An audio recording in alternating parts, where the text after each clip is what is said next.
ए देवर बबुआ का हो? बड़ा परेशान है हो।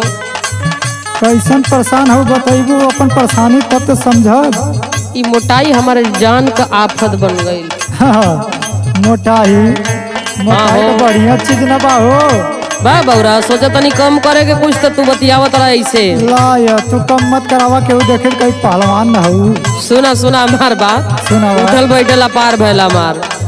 सुनावा का कहते तोरो दुख सुन ले। दावा करके गईले हमरो मनया घारी देवरू।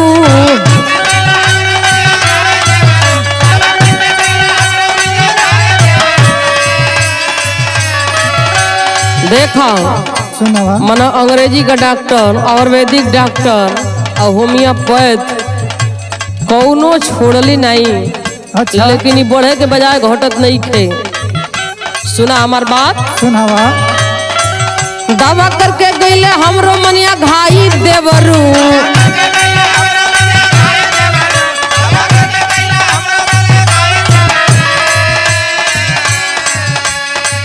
दावा करके गईले हमरो मनिया घाई देवरू। कम ना होला तनिको देहिया के मोटाई देवरू।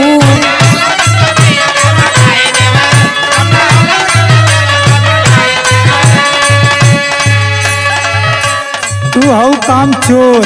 हमार बात सुना, मोटाई अपने आप कम हो जाई। अच्छा तो का समझ लिया? बोला ना, सुना बताओ। गेहूँ पिसल तारा जैबू पतराई भौजी।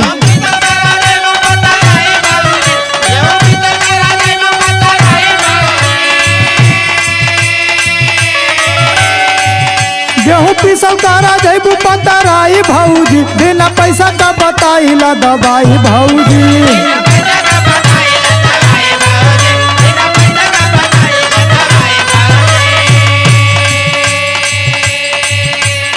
सुना ये देवर बबुआ, सुनावा हो भौजी। गेहूँ पीसे के कतरा युग जमाना बदल गई है।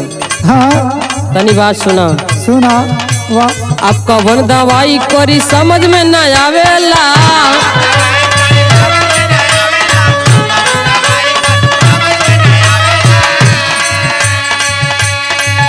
अरे जल्दी उठ न पाई हमके सब ही लजवावेला। दवाई का न करी।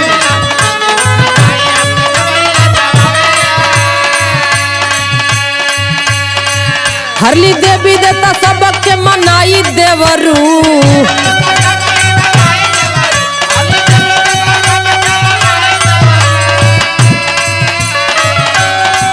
हरली देवी देता सबके मनाई देवरू। कम ना होला तनिको दहिया के मोटाई देवरू।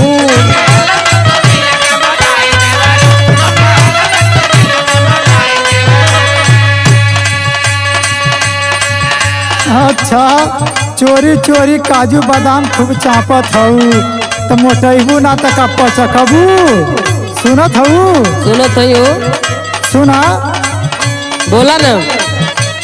दिन दिन मोटा जालू बड़ी परेशानी।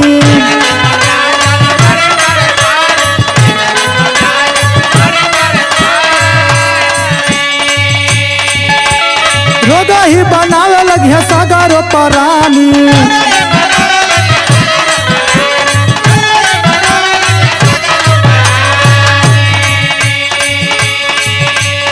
सुनत हऊ? हाँ हो सुनत तनी बोला। जतावा डोलावा टक फैलाई भौजी।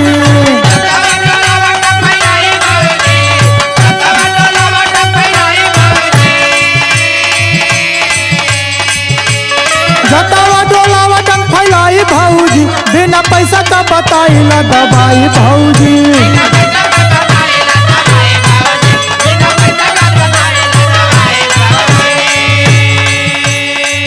ए देवर बबुआ, बोला हो भौजी। सगरो जुगती करके हार गइल बनी।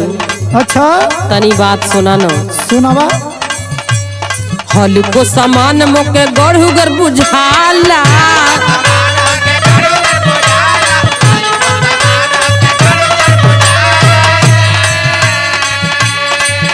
अरे कुली करम होई जाला पीसे में मसाला।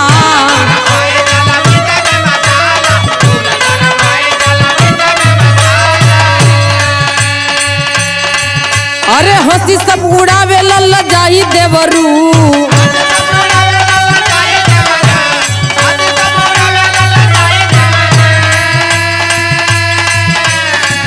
अरे हंसी सब उड़ावे लल्ला जाई देवरू, कम ना होखे तनको देहिया के मोटाई देवरू।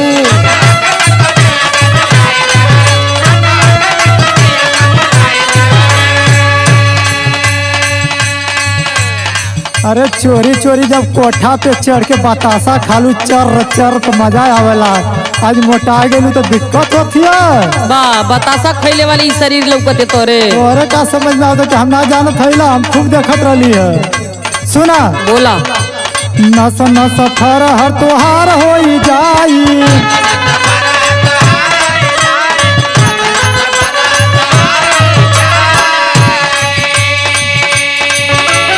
एक बेर भौजी तू देखाया जमाई।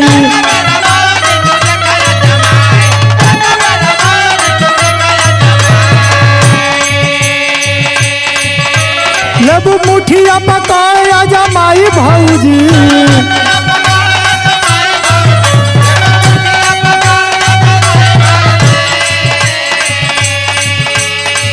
लेबू मुठिया पकाया जमाई भौजी, बिना पैसा का बताई ला दबाई भौजी।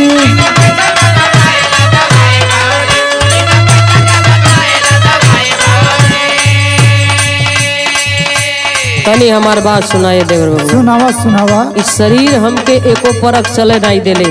हाँ आ तनिको चली ला ना तई लागी कि कितना मन बोझ ला दल बा शरीरिया पे। अच्छा सुना हमार बात। सुनावा। हरदम बुझाला जैसे बोझल शरीरिया,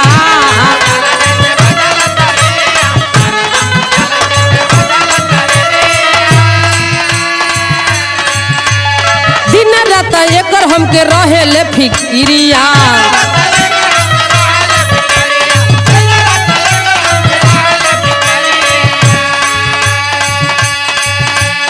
कैसे का जिंदगी बिताई देवरू,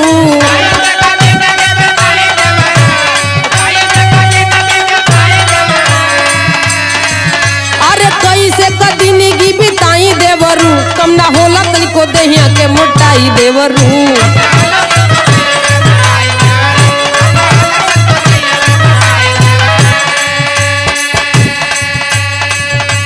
पिसंदरा जैबू पतराई भौजी, कम ना होला तनिको देहिया के मोटाई देवरू। पिसंदरा जैबू पतराई भौजी, कम ना होला तनिको देहिया के मोटाई देवरू। हो कुल कोशिश करके हार गईली। पतराई जैबू, मेहनत करा।